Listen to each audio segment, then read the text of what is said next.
Takže čaute pri mojom prvom videu. Čiže toto video som chcel natočiť ako taký úvod do tohto kanálu.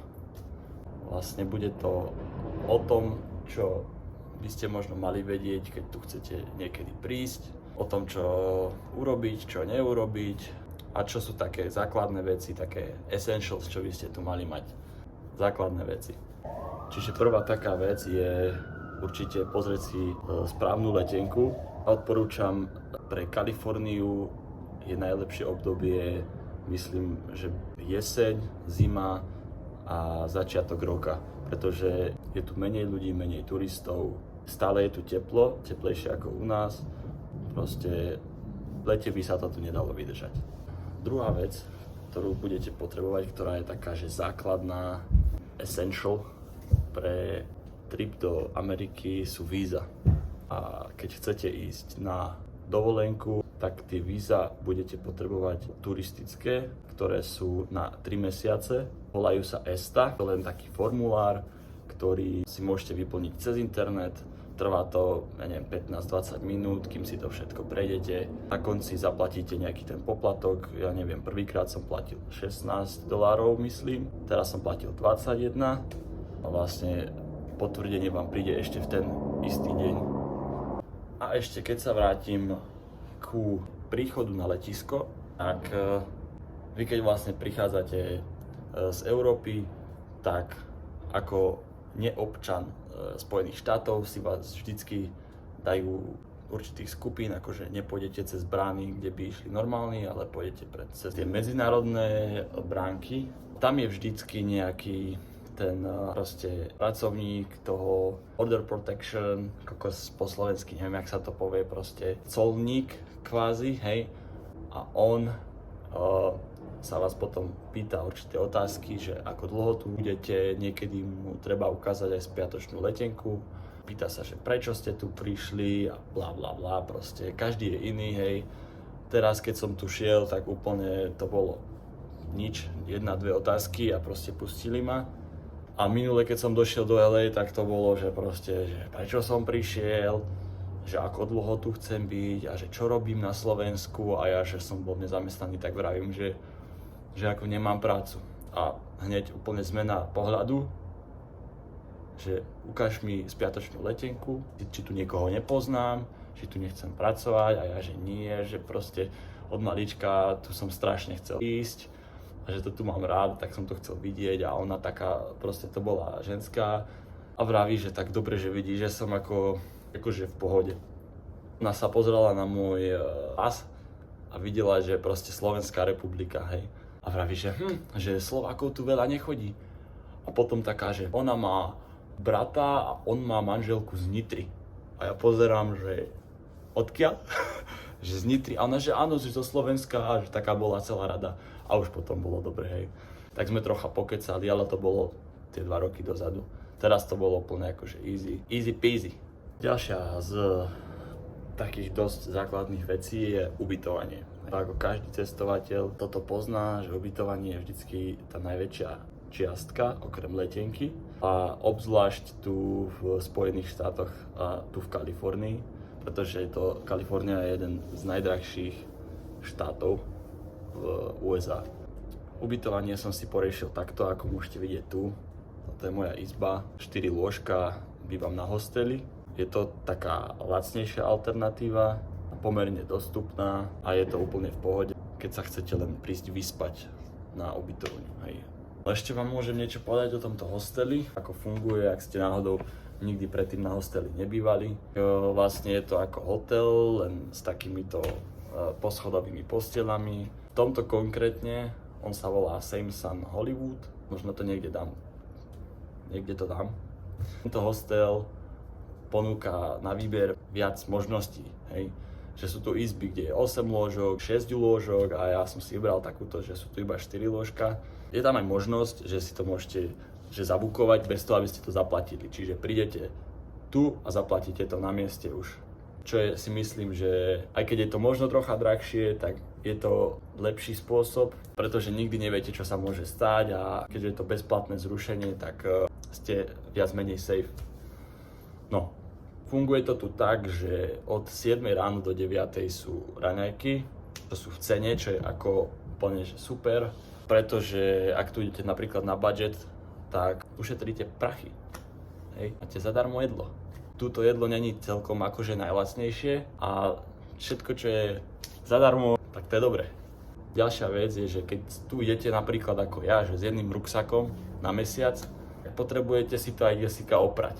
Hostel je na toto dobrý, pretože majú tu aj práčovňu, aj v tomto konkrétne to stojí $10 na 2 hodiny.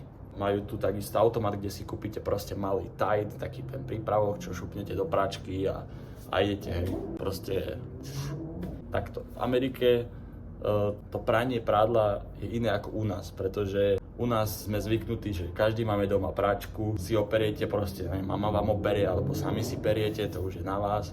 V Amerike nie každý má doma práčku. Väčšina ľudí, čo bývajú, ja neviem, na bytoch alebo v takýchto komplexoch, tak proste majú takú tú jednu spoločnú, čo ste mohli vidieť aj, ja neviem, Teória veľkého tresku, tak tam Sheldon vždycky chodil do pračovne, hej. Alebo potom takíto ľudia, ako som ja, že proste bývajú tu na tak random, tak sú tu tie verejné pračovne. No ale tie verejné pračovne tu v LA práve neviem, či by som tu chcel ísť, pretože tí ľudia, akí tu chodia, tak neviem, či by som si zrovna chcel dať oprať po niekom, hej, z tých ľudí. A ešte jedna zaujímavosť, že vlastne toto je tá istá izba, ktorú som mal, aj keď som tu bol predtým. Mám túto skrinku, tamtu. Je na nej taká nálepka H1.6 Sila z jedného albumu. Tak som si povedal, že akože toto proste je home, je to home. A ďalšia z vecí, ktoré sú podstatné, je to cestovanie, tá preprava, že ako sa tu budete pohybovať. Všetko je tu strašne ďaleko od seba. Ktorí ste hrávali napríklad GTA San Andreas, GTA 5, čo ja som bol závislý na tých hrách. Je to všetko, že podobné, len tá mierka je oveľa proste úplne niekde inde. Tá preprava je základ a keď nemáte auto, tak najlepšia alternatíva je autobus. Autobusy, ktoré nechodia tak pravidelne, ako napríklad v Európe, čo my poznáme, že máme v tom systém. Ten systém tu až taký nie je, stále je to akože akceptovateľné. Ďalšia alternatíva prepravy je metro, ktoré je systematickejšie ako tie autobusy tu. Čo sa týka tohto metra, je tam len jedna vec, nie je možno taká atraktívna a to sú tí ľudia, čo sa prepravujú tým metrom. Tu na to funguje tak, že máte tam síce tie turnikety, cez ktoré musíte prejsť, ale väčšina ľudí to tu nerobí. Proste prechádzajú zadarmo cestou a potom aj vidno, že vlastne tí ľudia tam sú kadejakí, hej. Nie možno každý by sa cítil bezpečne v tom metre. Ja som nemal takú extra zlú skúsenosť z metra, ale videl som tam už pár takých vecí, ktoré by ste si povedali, že akože tak toto nie. Ešte keď som tu bol prvýkrát, tak s jedným kamarátom šli sme na pláž do Santa Moniky. Cestou naspäť si oproti nám sadla, neviem, akože to posúdite, že čo to bolo. Vyzeralo to, že to je chlap v ženských šatách a celý čas akože sa ma tam snažil zbaliť silou mocou, neviem, niečo ukazoval, proste kopal ma nohou takto akože do mojej nohy, ja som mal, vtedy sa ešte museli nosiť rúška, ja som mal rúško, akože ja som sa tak normálne skoro som plakal od smiechu pod tým rúškom. Ten kamoš, on akože už vedel predtým, že čo sa akože deje, mu to nebolo moc príjemné, ale ja som akože úplne bol z toho v prdeli. Som sa rehotal jak malý chalan. On do mňa potom drgol, že proste poďme preč, lebo že ako ten nás tu otravuje, tak hovorím, že dobre.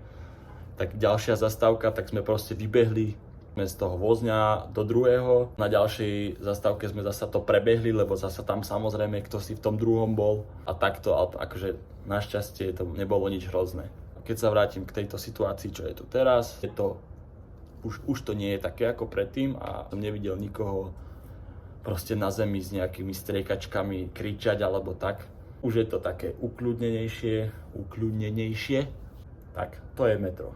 Potom samozrejme auto. Keď ste v LA, tak potrebujete mať auto, pretože je to úplne iný zážitok, ako keď kráčate. Ako ja strašne mám rád kráčanie, preto som si tam dal, že Dan Walker, že Paul Walker texaský ranger a Walker znamená, že kráčač. Tak ja som kráčač, Rád chodím kade tade a či už pešo, alebo niekde ideme na aute. No a keď si tu chcete požičať auto, tak sú tu určité podmienky, ktoré musíte spĺňať. Niektorí z vás už možno vedia, ale možno sú tu ľudia ako ja, ktorí si chcú auto požičať a nevedia ako na to. Ja som to skúšal minule, mal tu prísť môj kamarát z Kolumbie a že si požičiame auto a pôjdeme sa niekde voziť. Som išiel na letisko poňho a potom sme spolu šli do požičovne aut. Na letisku bola rada taká, že by sme tam čakali asi 2 hodiny, tak sme si radšej zobrali Uber a išli sme na inú pobočku tej požičovne, ktorá bola ďalej v meste. Prišli sme tam a ja som si chcel požičať auto, aby som ho mal ešte na nejaké 4 dni. Tam robila jedna pani, ktorej som dal pas, dal som jej vodičák, lenže sú tam určité podmienky, a tá podmienka je, keď nemáte 25 rokov, tak oni potrebujú od vás kreditnú kartu, ak by sa náhodou niečo stalo. Neviem prečo, ako nevyznám sa do týchto vecí, ale treba kreditku, pokiaľ nemáte 25. Ja mám 24 a kreditku nemám, čiže sa mi to nepodarilo. A na tej pobočke nám povedali, že ak to chceme spraviť cezo mňa, tak jedine na tom letisku, že na tom letisku by mi to vedeli dať aj iba s debitnou kartou, lenže by som musel ukázať spiatočnú letenku, že by sa to dalo, na letisku. Lenže na letisku sú zasa drahšie dane, drahšie ceny a bla bla bla a bola tam obrovská rada. Čiže sme sa na to vykašľali a zobral to kamoš na jeden deň. Jedna z dosť potrebných vecí sú peniaze. A tým, že sa tu platí dolárom, ja osobne som spravil to, že som si určité peniaze poslal na Revolut. Ak neviete, čo je Revolut, tak Revolut je ako kvázi taká internetová banka, bankový účet, ktorý je zadarmo. Vlastne máte tam peniaze, môžete tam obchodovať a bla bla bla. Proste mám kartu Revolut, na ktorú som si poslal peniaze, prehodil som si to na doláre, tým môžem tu platiť bez nejakých extra poplatkov, čo sa týka transakcií a takto. Doniesol som si tu aj nejaký ten cash, lebo cash is king. Netreba zabudnúť taký ten malý adapter do zástrčky, že oni nemajú tu na tie trojité, ako máme my, ale proste tu majú takú plochu, také dve prkotiny a je to iné proste. No. Ešte ma napadla jedna vec a to je internet. Bez toho, aby ste boli závislí na týchto verejných Wi-Fi. Mám nový mobil teraz, a predtým som to nikdy nepoužíval. Som zistil, že existuje niečo ako eSIM. eSIM je v podstate elektronická SIM karta, proste nepotrebujete tú fyzickú mini, že som hľadal tieto karty, proste aká je najlepšia a došiel som na jednu stránku, sa to volá, že Holafly, tam to niekde do popisu alebo takde. No a tam majú rôzne balíky, či to chcete mať na 10 dní, 20 dní, neobmedzené dáta. Som si kúpil na mesiac, tie ma vyšli na nejakých $70 tuším. Stiahnete si aplikáciu, zaplatíte to, príde vám e-mail s informáciami a s návodom, ako si ju aktivovať. Takže samozrejme nič nemôže byť jednoduché a mne sa stala tá vec, čo sa môže stať aj napríklad vám, že som to zaplatil a neprišiel mi žiadny mail. Som ešte proste ďalšiu hodinu som sa im snažil akože dopísať, že proste nech mi pošlú mail, podpora bola, takže hneď sa to proste dalo vybaviť, ja som im tam nejaké informácie dal a oni mi poslali spätne ďalší mail s tými informáciami, ktoré slúžili na aktiváciu tej karty. Takže všetko dobre dopadlo a máme neobmedzené dáta, čo je number one. Potom ďalšia z tých základných vecí, že by ste mali vedieť o tomto mieste, že to nie je jedno z najbezpečnejších miest na svete, aj keď je to krásne všetko. Počasie, palmy, príroda, proste celé mesto má takú charizmu, by som povedal. Ale treba si dávať pozor, nie všetci sú akože v pohode v hlave. Je tu veľa drogovo závislých ľudí. Musíte to ignorovať. Ako je to možno trochu chladné, ale treba to ignorovať, pretože oni sa nechcú vrátiť naspäť. Tá pomoc, to všetko pôjde proste zasa do tej ich závislosti. Čiže treba si dávať pozor, človek nikdy nevie. No, ja používam vetu: čakaj to najlepšie, ale buď pripravený na to najhoršie. To je asi všetko, čo treba vlastne vedieť o tomto mieste. Akože je to Kalifornia a proste Amerika. Niekto, kto je napríklad ako ja, že od malička pozerá hollywoodske filmy a počúva hudbu, čo je odtiaľto, tak ste splnený sen len tu byť. Čiže ak sa vám toto video páčilo, tak dajte like, dajte tam ten odber, ja budem len rád. Spravím ešte také ďalšie videjka, a nie takéto, ale dačo možno aj s autami, pretože autá sú život proste. A tu, čo sa týka aut, tak je to proste nebo. LA je tu na čo sa týka aut, tak na každom kroku niečo, proste vždy niečo. A je to pecka. Čiže ešte raz, ďakujem, že ste si to pozreli. Ak ste si to pozreli, dajte follow, like a ak som na niečo zabudol, tak môžete to napísať tam dole.